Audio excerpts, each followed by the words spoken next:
Voting has been taking place in Iran, where the electorate is choosing a successor to replace President Ibrahim Raisi. Raisi died in a helicopter crash last month. In the lead-up to the vote this week, two candidates dropped out of the race, according to Iranian news media, leaving four men standing in the race for the presidency. Well, earlier, seesawing results released on Saturday in Iran's presidential election put the race between reformist Masoud Pezeshkian and hardliner Saeed Jalili with the lead trading between the two men, while a runoff vote appeared likely. After counting over 12 million votes, Pezeshkian has over 5 million, while Jalili held 4.8 million. Well, for more on this, here is Leila Jazayeri, the director of the Association of Anglo-Iranian Women in the UK. Boycotted this sham election. From their perspective, it wasn't the time for election. It is the time for revolution. 88 millions are the population of Iran. 61 millions are eligible to vote, meaning 70%. Activists of the main opposition, MEK, monitored thousands of polling stations across Iran. They sent films, photos, proofs from 31 provinces, 219 cities. Throughout Iran, the turnout was either minimal or non-existent. You see, after the death of Raisi, Khamenei has been in a deadlock because nobody could replace Raisi for Khamenei. Khamenei has two major problems. First and foremost, preserving his regime against the risk of uprisings by an explosive society.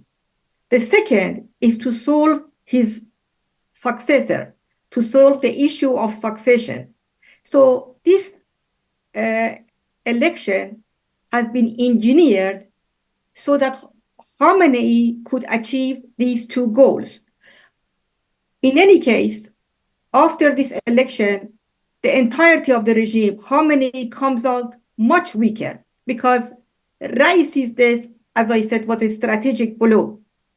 Years of investments on Raisi, Khamenei's plans, have all vanished. Raisi, who was called the butcher of Tehran, was obedient to Khamenei. Khamenei needs someone like Raisi.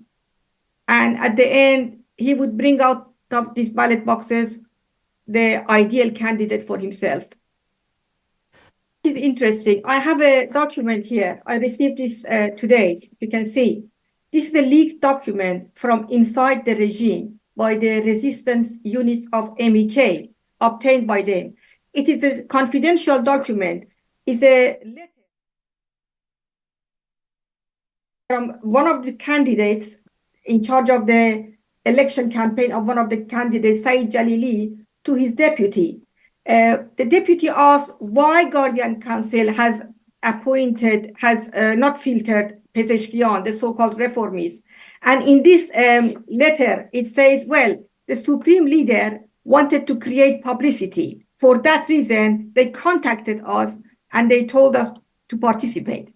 So it's all a show for propaganda. In fact, the guy himself had said that I joined this election to generate enthusiasm for participation against against the enemies. So basically, these six candidates were all approved by Guardian Council, and they are all aligned with Khamenei's goal. There is no substantive difference between any of them. They are all criminals and corrupts. They are all they have presented no clear program. Instead, they have indulged in self-praise and talking about what they have done.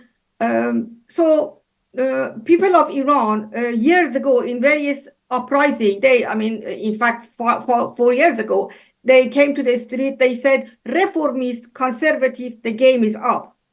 And I must add that after the call by Mrs. Mariam Rajavi, the president-elect of Iranian resistance, 20,000 activities were carried out throughout Iran in support, against this sham election, in support of Mrs. Rajabi and her 10-point plan, and in support of the biggest rally tomorrow by Iranians in Berlin.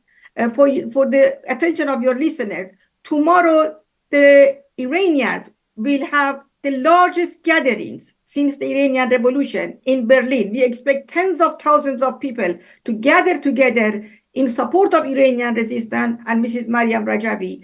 And I do hope you could cover this major event.